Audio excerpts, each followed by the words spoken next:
Vamsi TV. పిల్లలు పెద్దలు తొందరగా జలుబు దగ్గుల బారిన పడతారు.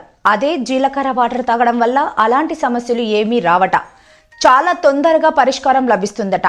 దాదాపు ప్రతి ఒక్కరి ఇంట్లో మనకు జీలకర్ర ఖచ్చితంగా ఉంటుంది. దాదాపు చాలా రకాల వంటల్లో మనం జీలకర్ర వాడుతూ ఉంటాం. ఇదే జీలకర్రను వంటలో భాగంగా చేసుకొని కాకుండా జీలకర్ర వాటర్ తాగితే ఏమవుతుందో తెలుసా? అసలు జీలకర్ర వాటర్ ఎందుకు తాగాలో తెలుసా? ఇది ఎవరు తాగాలి?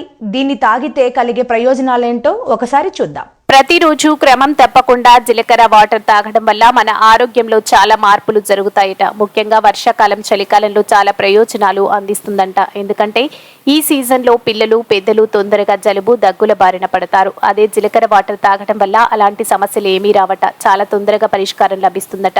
అసలు రెగ్యులర్ తాగితే ఇవి రాకుండా ఉంటాయి. ఈ జీలకర్ర వాటర్ని కొంచెం గోరువెచ్చగా ఉన్నప్పుడు తాగితే హై బీపీ కూడా కంట్రోల్కి వచ్చేస్తుంది. ఎవరికైతే హై బీపీ ఉంటుందో వారు ఈ జీలకర్ర వాటర్ రెగ్యులర్ గా తాగటం వల్ల చాలా వరకు బీపీ కంట్రోల్లో ఉంటుందట. ఎందుకంటే జీలకర్రలో పొటాషియం ఎక్కువగా ఉంటుంది. ఇది బీపీ కంట్రోల్లో ఉంచడానికి సహాయపడుతుంది. అంతేకాదు మెటబాలిజం మెరుగుపడుతుంది. దీనిలో యాంటీ ఆక్సిడెంట్స్ పుష్కలంగా ఉంటాయి. ఇవి మెటబాలిజం మెరుగుపడడానికి సహాయపడుతుంది. తీసుకున్న ఆహారం సులభంగా జీర్ణం అవడంతో పాటు బరువు తగ్గడానికి కూడా సహాయపడుతుంది. మీకు ఎలాంటి జీర్ణ సమస్యలు ఉన్నా జీలకర్ర వాటర్ తాగితే మీకు బాగా సహాయపడుతుంది.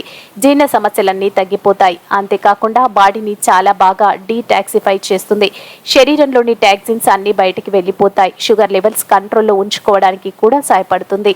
అయితే ఉదయాన్నే తీసుకోవడం వల్ల మాత్రమే షుగర్ లెవెల్స్ కంట్రోల్లో ఉంటాయి. మీరు రాత్రిపూట జీలకర్రను నానబెట్టి ఉదయాన్నే కాస్త మరిగించి వడపోసి తాగితే సరిపోతుంది.